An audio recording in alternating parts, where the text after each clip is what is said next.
Halo semuanya, pernah kebayang nggak kalau kita punya semacam perisai hukum yang super kuat buat melindungi tanah leluhur? Nah, hari ini kita bakal bedah tuntas apa aja sih perisai itu, dan yang paling penting, gimana cara pakainya buat membela hak masyarakat adat di Indonesia. Coba deh bayangin, pertanyaan ini bukan cuma teori loh, ini kenyataan pahit yang dihadapi banyak banget komunitas adat. Jadi gimana dong kalau tiba-tiba ada proyek besar datang tanpa permisi? Apa kita cuma bisa diam aja? Ternyata jawabannya itu ada di dalam aturan-aturan hukum yang sering kita anggap rumit. Oke, kita mulai dari cerita nyata ya, dari suku Wiagar. Wilayah adat mereka tiba-tiba aja jadi lokasi proyek pembangunan besar. Tanpa ada obrolan, tanpa ada persetujuan. Ini skenario yang sayangnya sering banget terjadi. Tapi justru dari kasus inilah kita bisa lihat betapa dahsyatnya kekuatan hukum kalau kita tahu cara menggunakannya. Nah, ini dia titik baliknya. Timbangan kekuatannya itu bisa langsung jungkir balik loh.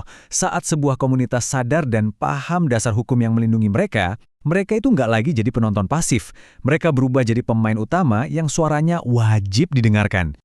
Oke, pertahanan pertama dan yang paling fundamental itu datangnya dari hukum tertinggi di negara ini, konstitusi. Jangan bayangin ini dokumen yang jauh dan abstrak ya. Justru ini adalah alat perlindungan utama. Yuk kita lihat lebih dekat. Nah, ini dia perisai utamanya.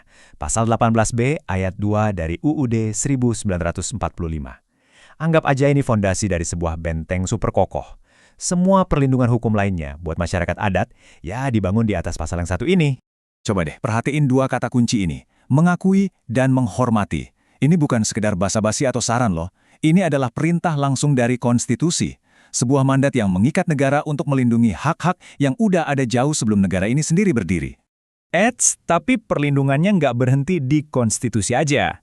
Masih ada beberapa lapisan hukum spesifik lainnya yang bikin fondasi ini makin kuat, makin tebal, dan ngasih perlindungan yang lebih detail.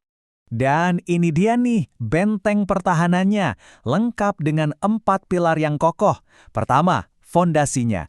UUD 1945, terus diperkuat lagi sama UU Otonomi Khusus Papua, dipertegas sama putusan Mahkamah Konstitusi, dan didukung juga sama prinsip internasional yang namanya FPIC. Yuk, kita bedah satu persatu. Nah, ini putusan yang benar-benar jadi game changer. Mahkamah Konstitusi di tahun 2012 dengan tegas bilang, hutan adat itu bukan hutan negara. Ini krusial banget teman-teman. Artinya, negara nggak bisa lagi seenaknya ngasih izin konsesi di atas hutan yang secara turun-temurun dikelola sama masyarakat adat. Ini penegasan kedaulatan. Khusus untuk Papua, ada lagi nih lapisan perlindungan ekstra, yaitu UU Otonomi Khusus. Coba deh kita lihat kata-kata kerjanya yang kuat banget. Mengakui, menghormati, melindungi, dan memberdayakan. Ini adalah kewajiban aktif yang dibebankan ke pemerintah. Bukan pilihan, tapi sebuah keharusan. Perlindungan ini ternyata bukan cuma ada di level nasional loh. Sekarang kita coba lihat gimana standar global ikut memperkuat posisi masyarakat adat. Ini menunjukkan kalau isu ini tuh isu hak asasi manusia yang diakui di seluruh dunia. Coba deh inget-inget singkatan ini. FPIC, Free, Prior, and Informed Consent. Kalau di Indonesia kan, persetujuan atas dasar informasi awal tanpa paksaan. Gampangnya gini, ini adalah hak untuk bilang iya, atau yang gak kalah penting, hak untuk bilang tidak sama proyek apapun di wilayah mereka. Oke, kita pecah satu-satu ya biar jelas.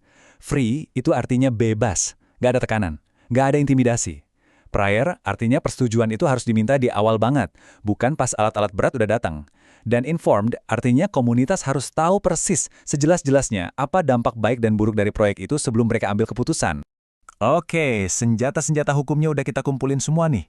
Sekarang bagian yang paling penting. Gimana caranya kita mengubah tumpukan dokumen hukum ini jadi kekuatan yang nyata di lapangan? Nah, tabel ini nunjukin perbedaannya dengan jelas banget. Tanpa bekal hukum, posisi kita itu kayak memohon-mohon. Tapi, begitu kita punya bekal hukum, kita bukan lagi memohon. Kita menuntut hak yang dilindungi undang-undang. Posisi tawarnya itu langsung berubah 180 derajat. Coba bayangin Anda lagi ada di sebuah pertemuan penting. Kalimat di slide ini adalah contohnya. Anda bisa mengatakannya dengan tenang tapi tegas. Perhatiin deh, ini bukan ancaman. Ini cuma pengingat soal kewajiban hukum yang mereka langgar berdasarkan konstitusi negara kita sendiri. Jadi, ini dia kuncinya.